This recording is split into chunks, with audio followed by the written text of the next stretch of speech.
So let's get started on this topic. I think many of us are finding ourselves, scrolling through social media and getting physically depressed over the things that we're exposed to on that. How do our thoughts control our emotions, and how can we learn to control that cycle? Well, I think the first thing to do is just be aware of this is the state of your mental health.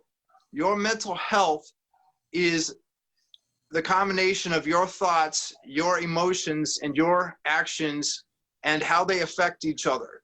So if I'm feeling a certain way about something that's happening, it's not really what's happening, it's how I'm thinking about it and what I'm doing about it. Because nothing on the outside can make me feel something on the inside. It's actually something that's happening in here.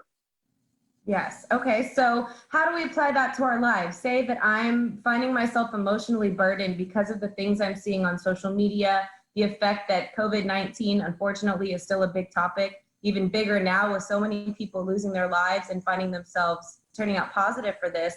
It's scary. We have fear. We have anxiety about it. I know I can turn off my phone, but what can I do to make myself feel like I'm being proactive to feel better? So when you say burden, that automatically says to me that you're carrying something.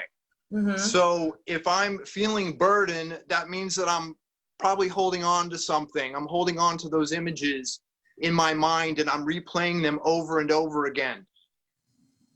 And if I'm able to just catch myself thinking that it's just a thought, that pretty much tells my body that whatever is happening is just happening in here. It's not happening around me.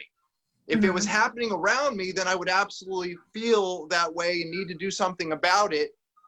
But if I can just catch myself thinking, that can help me turn down the way that I feel about it.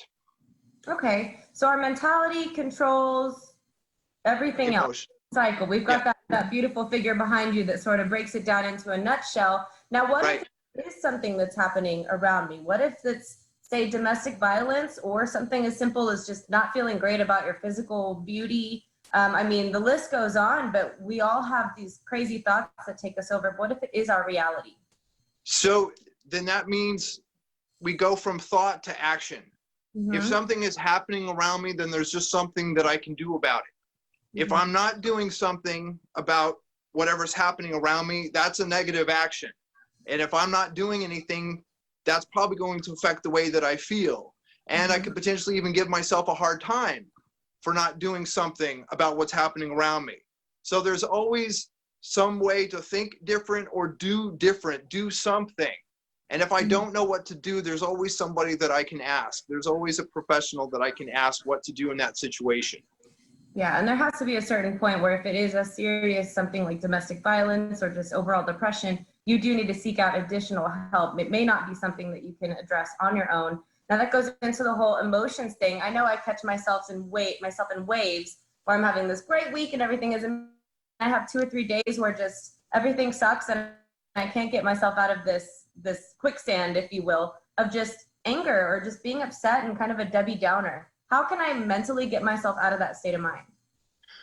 Well, one, just allow it, accept it, because a lot of times what we do is we resist it. We say that it shouldn't be happening. We shouldn't be feeling this way. And whenever you resist something, you can make it worse. You can make it stronger. So I just want to recognize, acknowledge that it's happening, allow it to be whatever it is. Sometimes we need to feel it to heal it. And if you allow it, it will pass. Your thoughts will pass if you allow them. Your feelings will pass if you allow them. It might take some time, but it is possible if you allow it. I like that. You need to feel it to heal it. And it's so true. You just kind of have to let yourself, and my husband already knows, if I'm in a mood, just let me be in the mood. Make me smile if you can. And besides that, let me work through it. Because eventually I do. I find a way to do that. And that's great to know that you're able to be mindful.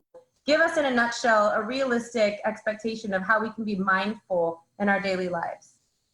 Mindfulness is just being aware that your thoughts are just thoughts.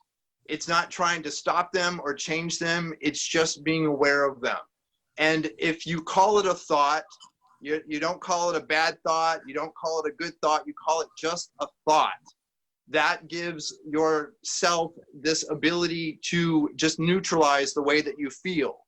Because if you tell yourself you're having bad thoughts, that can cause you to feel worse. But if you call it just thought, that allows you to be okay. And it's okay to be okay. I love that. And we have talked about that in the past, is just doing a mental health check-in on a scale of 1 to 10. And we've talked about that. And it's okay to not be at a 9 or a 10. In fact, those are some of the best and biggest moments. We're going to find ourselves between a 5 and an 8 realistically on most good days. So okay is just fine for anyone watching that feels like, man, I just see these people that are so happy all the time. People ask me, how are you so happy all the time? I just happen to be in a very good place in my life. It isn't always sunshine for me, and we do have bad days. So I like that you said a thought is a thought, and if you give it a name, it gains more power. So if we just leave it as a thought, it's something that we allow. Name it to tame it. Just name it to tame it. Call it a thought, and you can neutralize it. And if you're feeling below a 5, if you're feeling less than okay for more than a week's time, then that is when you want to take some kind of action and probably ask for help. We appreciate your time. We appreciate you sharing your expertise with us, and we look forward to talking more about mindfulness in our next